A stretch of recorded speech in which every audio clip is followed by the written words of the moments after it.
The earlier editions of FPS games were coded in the form of sprites and 2.5D display of graphics and gameplay, alongside the form of raycasting, a technique used to give off a 3D view, as you would see in games like Wolfenstein 3D and Doom. These two games were monumental in their influence that would spread across to Quake, the game that would change everything in the shooter genre, displaying early polygonal-based graphics and map design, allowing full 3D capability. However, they have aged worse in retrospect due to the limited capability of the existing hardware at the time of Quake's development and eventual release. There was only so much that could be done with the computers available, but not for sprite-based shooters, as you would see from games using the Doom engine as well as the Build engine. The success of both Doom games, as well as Wolfenstein, had then created this phase known as Doom clones. Doom clones were, as I said, the result of Doom 1 and Doom 2's success, so much so that it provided a template for other studios on how to make a fun and addicting shooter. For a few years, we would see other shooters apply the same level structure and gameplay loop, but with their own variations, and there were several of them, with mixed levels of quality, but in this video I will be talking about one of them, known as Heretic. Developed by Raven Software and published by id Software, Heretic would be known as the medieval fantasy version of Doom, where you still fight demonic hordes, but wrapped around in magic and ancient artifacts used as weapons against the Serpent Riders, a trio of powerful entities that have possessed the Seven Kings of Pythoris. The result is that you, Corvus, one of the Cid elves, rebelled against the Serpent Riders, and was branded a heretic, thus the title Heretic. And thus you, and several others, ride out across the Serpent Riders' now strongholds, and begin giving the corrupted hordes the Doom treatment, which is to rip and tear, but with magic. On the surface, it has a different theme, no longer being the sci-fi and futuristic setting that Doom had infused with its own medieval aesthetics, like as you would see in the Hell levels. Heretic commits to a high fantasy theme, which generally means more magic and bigger threats, but in a medieval setting. But once you begin playing it, you will immediately notice its similarities to classic Doom. The reason for this is because of its own use of the Doom engine. With id Software seeing the releases of Black Crypt and Shadowcaster from Raven Software, they were genuinely impressed with their developments, and had proposed the idea of them making a medieval fantasy version of Doom. For this to happen, they were given counsel from both John Romero and John Carmack, teaching them how to use the Doom engine and the tools used to make Doom.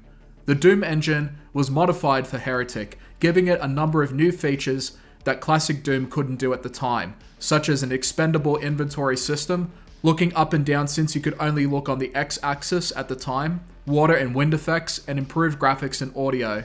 In fact, there was even a flight mechanic implemented thanks to a power-up known as the Wings of Wrath. If you're familiar with classic Doom, then not much else has changed other than the improvements and the overall theme. You go throughout the map killing enemies, finding secrets, keys, and eventually the exit door, and you do this for 5 episodes. The first 3 represent the main story, whereas the last 2 are from the Shadow of the Serpent Riders expansion.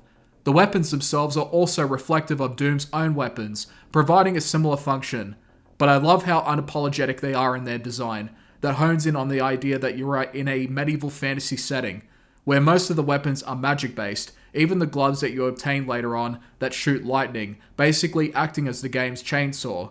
Some of my favourite weapons were the Ethereal Crossbow, the Dragon Claw, and the Phoenix Rod. The enemies also behave similarly, and as you fight them, you'll eventually figure out that you can approach them the same way as the enemies in Doom. Power-ups are again similar to the ones in Doom, but have their own spins, such as the Banish power-up, where you can teleport an enemy away, or another variation that teleports you back to the spawn point. There's power-ups for invisibility, invincibility, as well as a few other random spells, and the Wings of Wrath power-up that allows you to fly. Difficulty-wise, it's actually a little bit easier than Wolfenstein 3D or Doom because of the fact that there aren't any hit-scan enemies in this game. You'll be dealing with either projectiles or melee-focused enemies. The difficulty modes consist of 5, with Thou Needeth a Wet Nurse being the easiest, and Black Plague Possesses Thee for the hardest. And no, it's not like the Nightmare difficulty in Classic Doom where enemies respawn. For a first time playthrough, I would recommend the 3rd difficulty, Bringest Them Wanteth. Normally I'm not really a magic person, usually I tend towards either using guns or fighting with melee weapons. But Heretic's fantastic cloning of Doom's gameplay, on top of other quality of life improvements, kept me hooked regardless. And the combat was just as engaging. The first 3 episodes provide a different flavour, the first being comprised of stone-walled fortresses, the second being a hellscape inferno, and the third being a fortress of magic and annoyingly large helmets, throwing tornadoes, and large minotaurs that act as the game's cyber demons. The game's sound is fantastic across the board, like when you hear a loud rocket launcher, the sonic sensation of a destructible device. Well, Heretic has that in spades with its own weapon arsenal.